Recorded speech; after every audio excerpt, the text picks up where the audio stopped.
प्रभु आप लोगों के साथ हो और आपकी आत्मा के साथ। संत लूकस के अनुसार पवित्र सुसमाचार। हे प्रभु तेरी महिमा हो।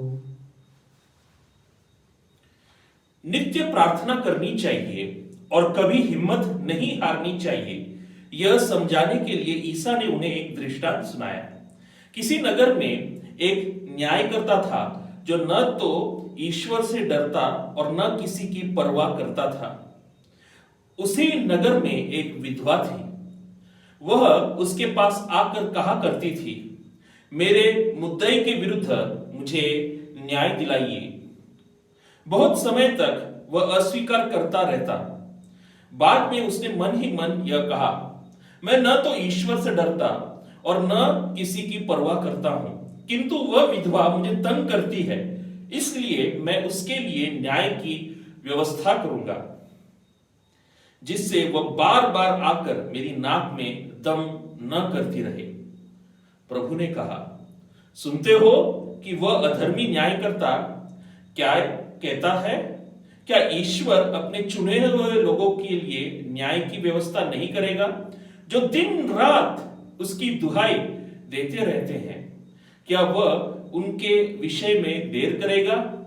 मैं तुमसे कहता हूं, वह शीघ्र ही उनके लिए न्याय करेगा। परंतु जब मानव पुत्र आएगा तो क्या वह पृथ्वी पर विश्वास बचा हुआ पाएगा?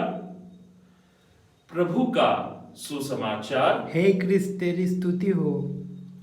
क्रिस्त में मेरे प्रिय भाई और बहनों, यीशु के समय विधवाओं को कौन सा ही प्रकार का अधिकार नहीं था, किसी प्रकार का अधिकार नहीं था, और विशेष उनके पति के संपत्ति पर भी उनका कोई हक नहीं था, अधिकार नहीं था।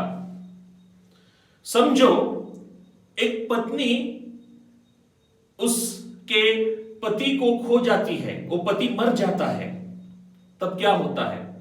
वह संपूर्ण संपत्ति जो है, संपूर्ण जागीर जो है, उस पति के भाइयों के पास जाते थे, और यदि उस पति के बच्चे थे तो उस पति के पुत्र, बच्चों में पुत्र के पास वह संपत्ति जाता था।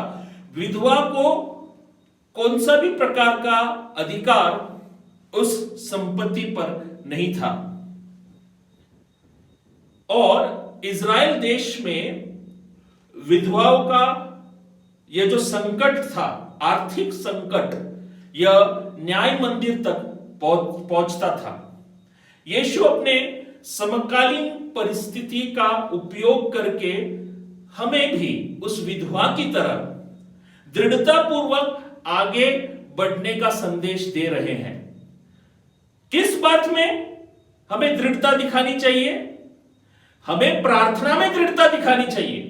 उस विधवा ने अपने केस के लिए, मुकदमे के लिए जिस प्रकार दृढ़ता दिखाई, उसी प्रकार की दृढ़ता हमें प्रार्थना में दिखानी चाहिए। इस सुसमाचार पर मनन करते हुए हम अपने आप से एक प्रश्न पूछे, हम रोज निजी प्रार्थना के लिए कितना समय देते हैं? और इसी प्रश्न पर मनन करते हुए यीशु फिर से एक प्रश्न हमारे सामने प्रस्तुत करना चाहते हैं। प्रार्थना करते वक्त हम संपूर्ण श्रद्धा और ध्यान से प्रार्थना करते हैं क्या? आमीन।